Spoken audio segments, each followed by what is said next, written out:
নমস্কার বন্ধুরা, শুভ সকাল। চলে এসেছি আরেকটা নতুন ভ্লগ নিয়ে। তো আমার এই ভ্লগে তোমাদেরকে সকলকে স্বাগত জানাই।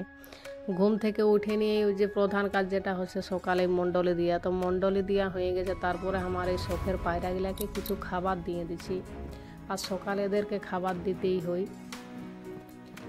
তো তারপরে আমার সোনাবাবু আজ এত ঘুম থেকে আগে উঠে গেছে, আর কি করবে, ওকেও খাবার দিয়ে দিয়েছি। আর ওকে খাবার সকালে না দিলে আমাকে ছাড়বে না, আর কাজ করতেও দিবে না। তো বলছি তুই এইখানে বসে থাক আর আমি কাজ করছি। তো সোনাবাবু ওইখানে খাচ্ছে, আর আমি এই যে হাতে ঝাড়ু নিয়ে আর পরিষ্কার করছি। আর আমাদের উঠানটা এত বড়, আর কি বলো, সকাল সকাল যদি ঘুমায় না উঠি তো কাজ করতে অনেক অসুবিধা হয় এই গরমে। আর এদিকে ফুলটা কি সুন্দর ছিল, প্রত্যেক দিন এইরকম সকালে ফুল পড়ে থাকে, তো ফেলাতে মন করে না, আর কি করবে এত ফুলে, তো সেই ফেলাতে বাধ্য হই।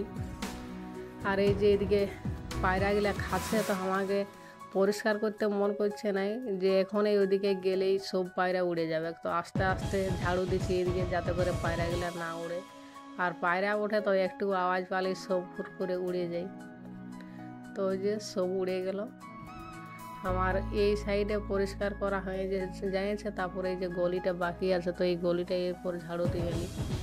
আর প্রত্যেক দিন যখন সেই ঝাড়ু দিই তখন এত বালি উড়ে, সেই তখন মনে হয় যে মাথাটা একটু গামছা কিংবা কিছু ঢাকা নিয়ে নেব, তো কাজের চাপে হয়নি।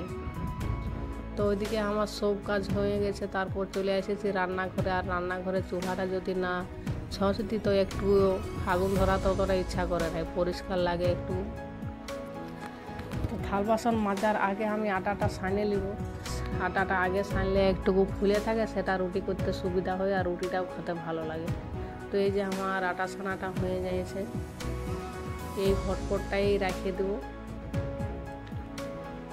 আধ ঘন্টা যদি থাকে তো ভালো হয় রুটিগুলা। তো এরপর চলো আমি থাল বাসনগুলা মাজবো। মাজার পর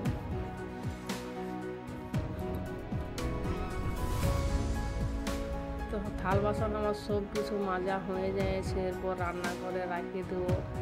আর অনেকটাই বেলা হয়ে যায়, সব একাই নিজের হাতে করতে হয়, তো সেই জন্যে তো কাঠের উনানে সেই রান্না করি। তো অনেকেই মাটি দিই এই হাঁড়িটার মধ্যে, তো মাটি দিলে আমি মনে হয় যে অনেক তাড়াতাড়ি যায় না। তো এই যে চুলার যদি বানিটা দিতে অনেক তাড়াতাড়ি উঠে যায়। তো সব কিছু দিয়ে নিয়ে তারপর আগুনটা ধরান দিছি। আর প্লাস্টিক দিয়ে আগুন ধরায়, আগে বেশি কেরাসিন ছিল প্রত্যেকটা ঘরে, আর এখন সেই কেরাসিন দেখতেও পাওয়া যায় না।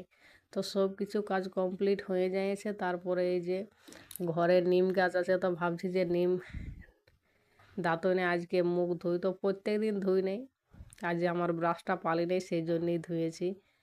তো সব কিছু তরকারি আমি কাটিয়ে নিয়ে তারপরে ভাবছি ধুয়ে নিই, তারপর একেবারে রান্না করতে শুরু করব। আর ঘরে এত গরম দিচ্ছে, আর কী করবো, এই জন্য সব বাইরে আনে নিয়ে কাজ করতে হয়। তো সব কিছু কাজ কমপ্লিট হয়ে যাচ্ছে। তারপরে এই যে আমার স্নানও কমপ্লিট হয়ে যাচ্ছে। তো রান্নাটা আমি তোমাদেরকে দেখাইনি, ফোনটা নিয়ে যাইছিল আর বাবা, সেই জন্য রান্না করাটা দেখাতে পারলি না। তো এই যে আমার স্নান কমপ্লিট। তো খাওয়া দাওয়া করার পরে ভাবছি যে কি করব। তো অনেক দিন আগেই এই আসনটা আমি সেলাই করেছিলি, তো একটা কাপড় দিয়ে যদি সেলাই করা হয় তো একটু দেখতে ভালো লাগে। তো কিছু কাজ পাচ্ছে না, তো ভাবছি যে এই কাপড়টা দিয়ে নিয়ে আসনটা সেলাই করব। তো এইটা ভালো করে সর করে এই যে আমি কাটিয়ে নিলি। আর এই আসনটা কেমন হয়েছে তোমরা কমেন্ট করে জানাবা, আমাকে তো অনেক ভালো লাগেছে এই আসনটা, সেই ঘট ডিজাইনের। তো এই যে আমার সেলাই কমপ্লিট হয়ে গেছে, আর একটুকু হলেই।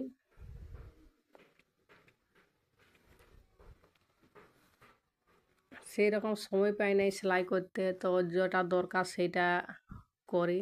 তো এই যে কীরকম লাগছে দেখো, তোমরা কমেন্ট করে জানাবে। আর ভিডিওটা আমি এখানেই শেষ করছি।